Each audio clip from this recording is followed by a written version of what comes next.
जिंदाबाद Republican party of India, जिंदाबाद Republican party of India, जिंदाबाद आरपीआई के कार्यक्रम।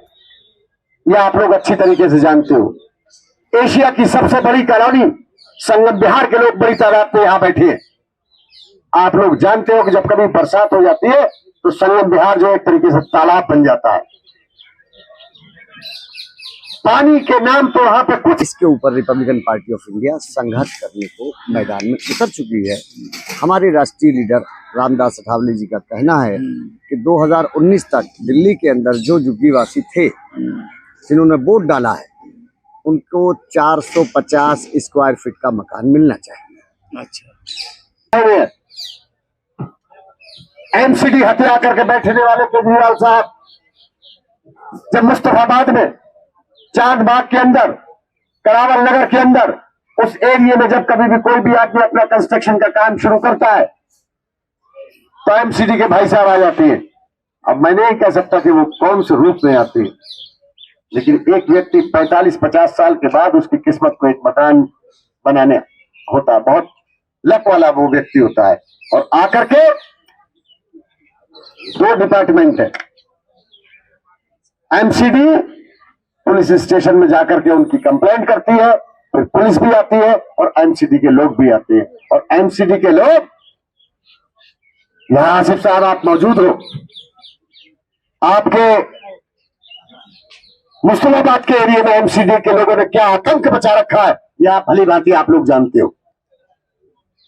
कितना बुरा हाल है वहां सफाई का, यह आप लोग अच्छी तरीके से जानते हो। एशिया की सबसे बड़ी कॉलोनी संगम बिहार के लोग बड़ी तादाद में यहां बैठे हैं। आप लोग जानते हो कि जब कभी बरसात हो जाती है तो संगम बिहार जो एक तरीके से तालाब बन जाता है। पानी के नाम तो वहां पे कुछ भी नहीं है।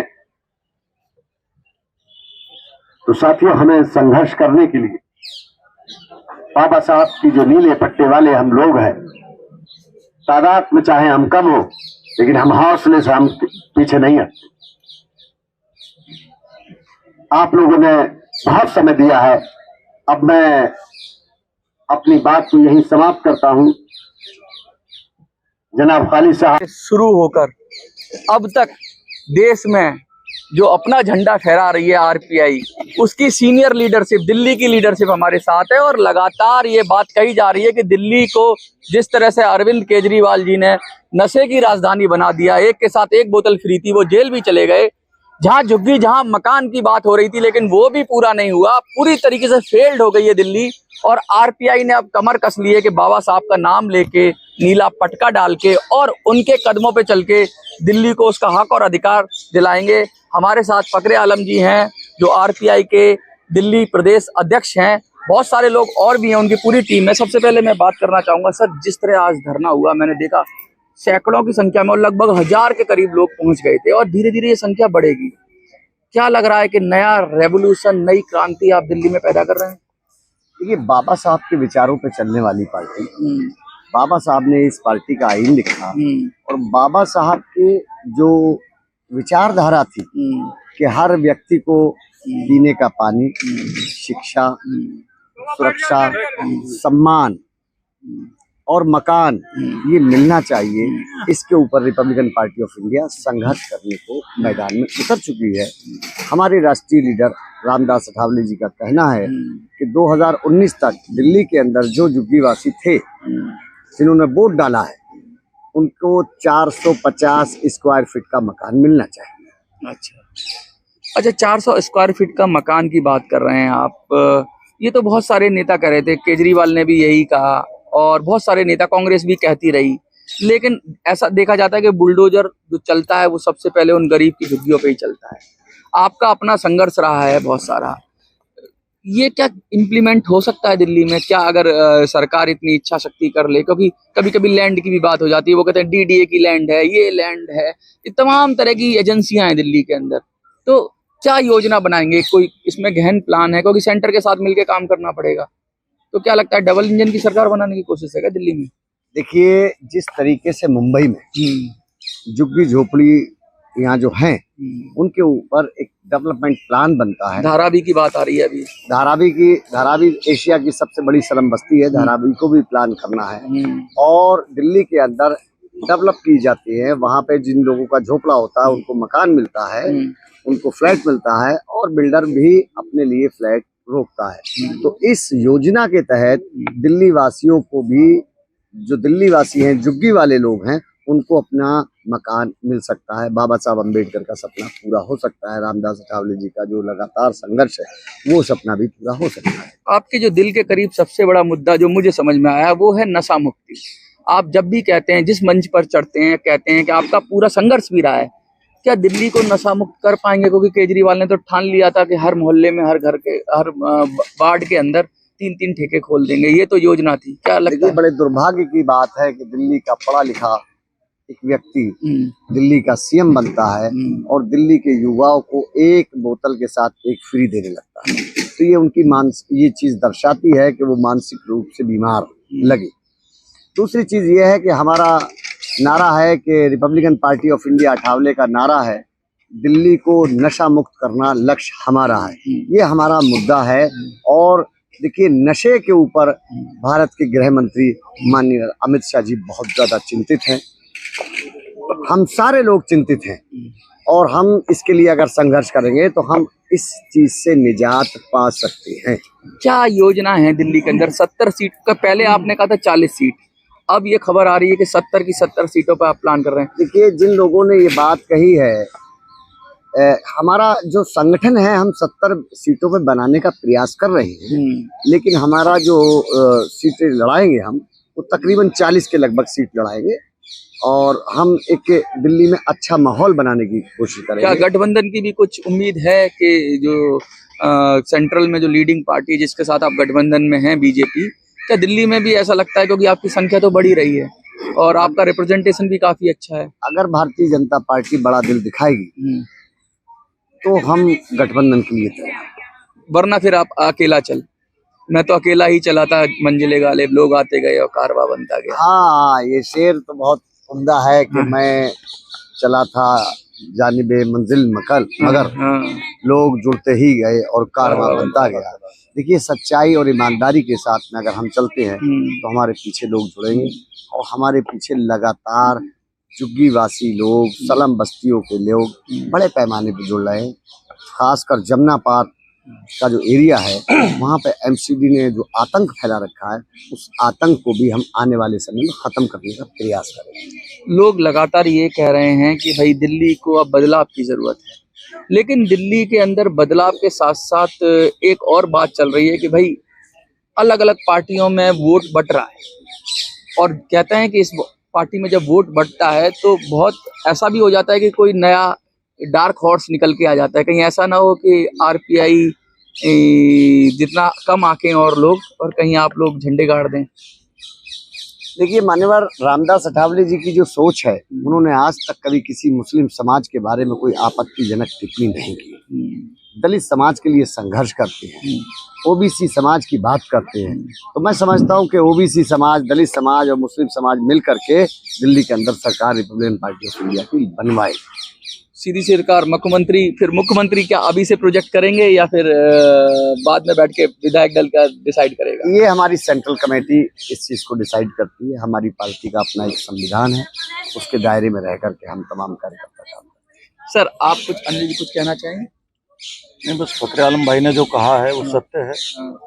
और जहाँ नशे की बात है, बड़े दुख की बात है, एक दिल्ली का मुखिया गली गली में दारू के ठेके खोलता है। ये क्या मैसेज है? पब्लिक को बर्बाद करना है, तो बर्बाद करने का ऊपर वाले ने उसको ये सबक दिया, उसको जेल जाना पड़ा और वो उसी लायक है। और तो और बड़े दुख की बात है, लोगों ने मुख्यमंत्री चुना था, जेल में रहने के लिए नहीं चुना था। उसने खुद हालात अपने ऐसे पैदा कर लिए जो उनको जेल जाना पड़ा। अब जमानत मिली है, उन्होंने दूसरा आगे कर दिया। जब उसका कोई मतलब नहीं बनता सरकार, तो वही चला रहे हैं। बात रही हमारे माननीय अठावले साहब की, जितनी मेहनत, जितना काम अठावले साहब करते हैं, शायद इस दिल्ली में कोई भी मेंबर ऑफ पार्लियामेंट, कोई भी मिनिस्टर सेंटर का इतनी मेहनत नहीं करता जो आम लोगों का काम रामदास आठवले साहब करते हैं और सुनते हैं। हमारे साथ कुछ युवा लोग भी हैं, आप जरा आ जाइए, यहीं आ जाइए। और हाँ, आसिफ जी के पास मैं आऊंगा। सबसे पहले एक युवा हमारे पास है, आप कुछ कहना चाहेंगे? आप बैठे रहिए। हाँ, सबसे पहले तो जय भीम जय भारत। हाँ। 77 साल के इतिहास में आज हमारे देश को 77 साल हो गए आज़ाद हुए। 77 साल के इतिहास में आज से 6 महीने पहले तक और अभी 1-2 हफ्ते पहले तक इतिहास में पहली बार हुआ है कि जिस देश की सरकार दिल्ली से चलती है उस दिल्ली की सरकार तिहाड़ जेल से चलाई जा रही है। आज भी दिल्ली वासियों को याद है जून 2020 जब पुरानी लीकर पॉलिसी को हटा के मनीष सिसोदिया जो एक्साइज ड्यूटी, और सिर्फ एक्साइज ड्यूटी ही नहीं, दिल्ली कैबिनेट के अंदर इतने सक्षम मंत्री का हवाला देते हुए अरविंद केजरीवाल ने अपनी सरकार बनाई, लेकिन मनीष सिसोदिया के हाथ में 18 पोर्टफोलियो दिए, जिसके अंदर से एक पोर्टफोलियो एक्साइज का भी था। 18 जून 2020 को पुरानी लीकर पॉलिसी हटा के नई लीकर पॉलिसी को लाया जाता है, जिसके अंदर 25 साल की उम्र को कम करके 21 साल कर दिया जाता है, और कुछ शराब माफियाओं को फायदा पहुंचाने के लिए यह पॉलिसी को लाया जाता है। जब एलजी साहब ने इसको ऑब्जेक्शन उठाया कि आप 21 साल की उम्र जो आप बोल रहे हैं ये कॉन्स्टिट्यूशनल प्रोविजंस को, कॉन्स्टिट्यूशनल आर्टिकल्स को वायलेट करती है, तो उन्होंने इवेंचुअली जब इसको इम्प्लीमेंट करा तो उसको 25 साल से 21 साल की उम्र को बढ़ा करके 25 साल ही रखा। और उसके अंदर एक एलजी साहब ने और भी बोला था संशोधन करने के लिए कि जो मैन्युफैक्चरर होंगे लीकर पॉलिसी के, आप उनको लाइसेंस नहीं देंगे कि वो आगे आकर के आपको काफी नॉलेज है, युवा हैं, अगर चंद शब्दों में कहना चाहें तो क्या कहना चाहेंगे दिल्ली की जनता को? चंद शब्दों में हम यही कहना चाहेंगे कि आज से 12 साल पहले जब दिल्ली की सरकार लाई गई तो अन्ना हजारे जिन्होंने महाराष्ट्र में नशा मुक्ति का अभियान चलाया, आज उन्हीं का अंश, आज उन्हीं का बंदा दिल्ली के अंदर नशा माफियाओं का गढ़ बना रहा है। दिल्ली की जनता को का पैसा, जो दिल्ली की जनता का व्यवसाय का पैसा सारा उठा करके हरियाणा, गुजरात और पंजाब की सरकार बनाने में लगाया जा रहा है। साउथ ग्रुप जो सबसे बड़ा नशा माफियाओं का अड्डा है, उनको दिल्ली में ला करके उनको फायदा पहुंचाने का इन्होंने काम करा। 25 करोड़, ये मैं नहीं बोलता, सीबीआई की चार्जशीट जो सीबीआई ने कोर्ट में दी, 25 करोड़, काफी आपके पास नॉलेज है। 25 करोड़ इन्होंने आंगड़ियों के थ्रू साउथ के अंदर बैठ के गोवा के इलेक्शंस के अंदर इन्होंने पहुंचाया, और 25 करोड़ वो आज एक का रिकॉर्ड है वो कैसे वो 25 करोड़ का पैसा इन्होंने गोवा की इलेक्शन, विधानसभा इलेक्शनों के अंदर इन्होंने यूज करा। बहुत सारे आरोप हैं। मैं अल्पसंख्यक मोर्चा के अध्यक्ष को भी बुलाना चाहूंगा, आप इधर आ जाइए। और आप जी आप थोड़ा सा आप बताइए क्या योजना है अल्पसंख्यकों को कैसे आरपीआई की तरफ लाने की? देखिए, हम इसमें पूरी कोशिश करेंगे और टीम को अपने साथ लेकर जोड़कर चलेंगे, जो कि इस इलेक्शन, विधानसभा इलेक्शन में जनता अरविंद केजरीवाल को जवाब देगी। जो अरविंद केजरीवाल जी ने जनता को धोखा दिया है, जनता को जिंदगी से खिलवाड़ किया है, जो जगह जगह ठेके खुलवाए हैं और लोगों को, जो जवान लड़के हैं, बच्चे हैं, वो नशा, इस कदर नशे में डूब चुके हैं कि उन्हें अपनी लाइफ आगे कुछ समझ में नहीं आ रहा क्या करना है। ठीक है, अब इसमें जो है विधानसभा इलेक्शन में जनता अरविंद केजरीवाल को करारा जवाब देगी और हमारी कोशिश रहेगी कि हमारी ज़्यादा से ज़्यादा सीटें निकलें। फकरे भाई, आपसे सबसे पहले तो मैं वो शेर सुनना चाहूंगा जो आपने मंच से कहा राहत इंदौरी साहब का, कि जो साहिब मसनद जो वाला शेर है कि ये अब है कल नहीं होंगे। संदर्भ में कहा है कि कुछ हमारे मुट्ठी भर लोग हमारी महान देश के अंदर गंदगी फैलाने का प्रयास करते हैं, जिसके लिए आदरणीय नरेंद्र मोदी जी ने कहा कि ये कौन लोग हैं, इनका डोजर बनाइए, ये दिन में कुछ करते हैं, रात में कुछ करते हैं। तो ऐसे ही लोगों के लिए मैंने कहा था कि जो आज साहिब मसनत हैं वो कल नहीं होंगे, जो आज साहिब मसनत हैं वो कल नहीं होंगे। सभी का खून है शामिल यहाँ की मिट्टी में, किसी के बाप का हिंदुस्तान थोड़ी है। बहुत गहरी बात कही है, किसी के बाप का हिंदुस्तान थोड़ी है। ये जो मिट्टी का फलसफा है, जो गंगा जमनी तहजीब है, क्या लगता है कि इसको और मजबूत किया जाएगा और दिल्ली अब उन फिरका परस्त ताकतों को जवाब देगी जो कि समाज में बंटवारा करते हैं? मैं मुस्लिम हो के भी रखता हूँ एक निस्बत अयोध्या से। मैं मुस्लिम हो के भी रखता हूँ एक निस्बत अयोध्या से, और तू हिंदू हो के भी रखता है एक आदर मदीने से। ये इसका जवाब है। ये कितनी गहरी बात कही, और इसके बाद के अलावा फिर आप कुछ कहने को कुछ बच नहीं जाता है। इस देश की संस्कृति एक यही है कि भाई भाई का नाता है और एक ही जगह पे रहते हैं, बड़े प्यार से रहते हैं, और इसको कोई तोड़ नहीं सकता। लोग चाहते हैं कि लोग बटें, लेकिन कोई बटेगा नहीं, क्योंकि पूरा देश एक है और पूरे देश को एक होना चाहिए। आपको क्या लगता है? आपको जो भी लगता है कमेंट में लिखिए। आरपीआई की टीम के साथ मैं मनोज राज। तो संघर्ष करो, हम तुम्हारे साथ हैं। आरपीआई संघर्ष करे, हम तुम्हारे साथ हैं। संघर्ष करो, हम तुम्हारे साथ हैं।